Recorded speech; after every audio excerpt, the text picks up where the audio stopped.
In this small shop, which is full of power tools and hand tools, I actually don't have a bevel gauge. Believe it or not, I actually needed a bevel gauge in my last project and didn't have one. I have this digital angle finder, this cheap metal protractor, and this even cheaper plastic protractor. This is actually one of the first tools that I ever bought, but I don't have a bevel gauge. So in this video, I'm going to make one. Bevel gauges are used for transferring an angle repeatedly to your workpiece. This one doesn't lock very well.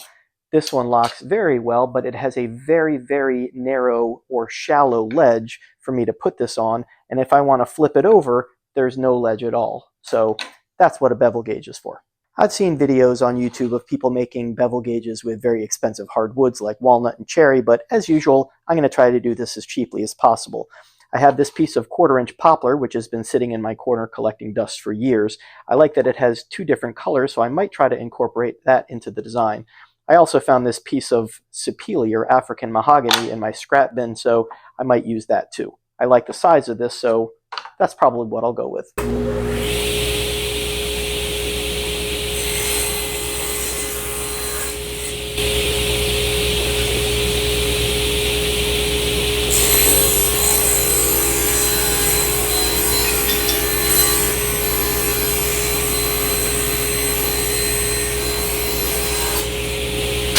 Next, I'll cut a small piece of the blade off at a 45-degree angle. That'll act as both the corner of the blade and the stop. If that doesn't make sense, it will in a minute. Now I'll cut 2 equal pieces of the poplar at 7.5 inches.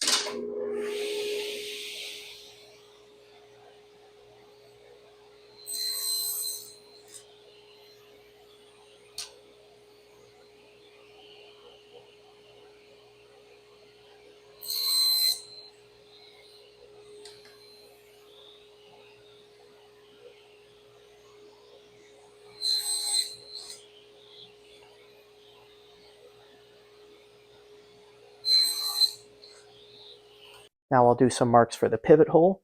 This is half the width of the piece.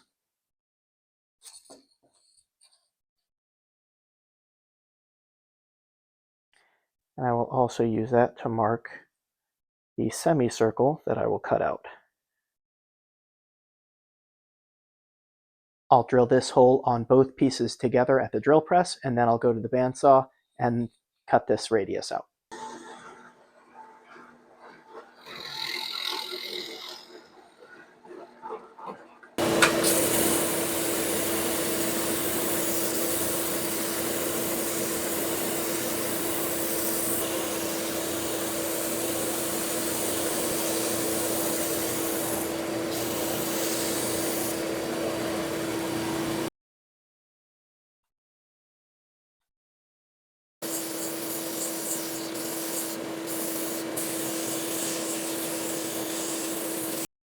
Now I will transfer this hole to the blade.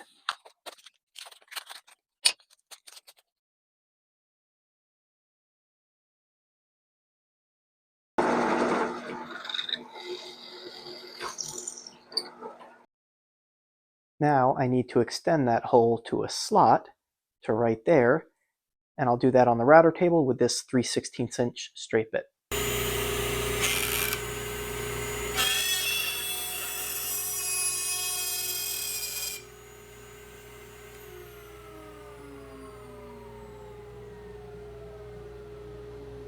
All right, almost ready for assembly. I'm going to be using this M5 bolt, but I want to embed the bolt into this bottom part of the bevel. So I'm going to trace the head out onto the poplar and then chisel it out.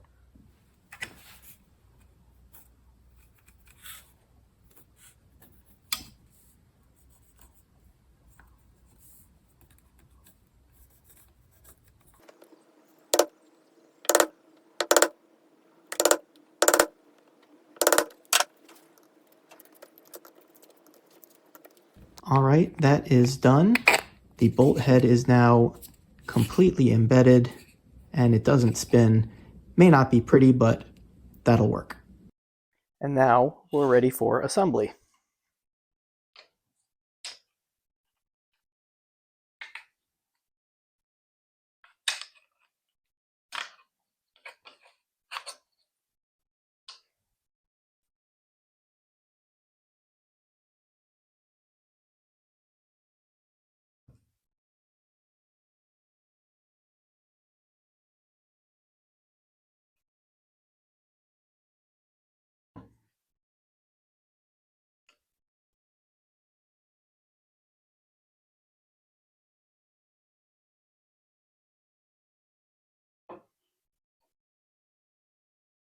The glue has been drying for about an hour, so this should be done. The only thing left to do is add a 3D printed knob,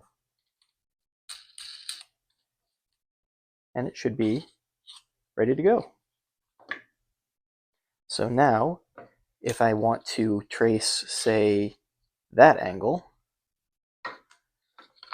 I can do it on this side or that side.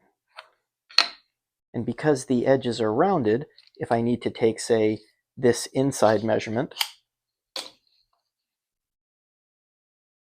I just lock it down like that. And now I can use that to transfer the angle to my workpiece. Of course, it will also work for outside corners. And in case it doesn't make sense yet, that angle piece that I cut off from the end here, that is so when it's closed, they nest together perfectly. Bevel gauges aren't really that expensive to buy. I've seen them online for anywhere between $9 and $35 or so. But this was a lot of fun to make. It only took about an hour or so, and it's made entirely of scraps with one bolt and one 3D printed knob. So all in all, this cost me about 1 penny. And just like all of my other homemade jigs and tools, I get a lot more satisfaction using a tool that I actually made compared with one that I bought. So the last thing is where exactly on my tool wall I'm going to put it. And I think it's going to go right about there. Thank you very much for watching, and I hope to see you next time.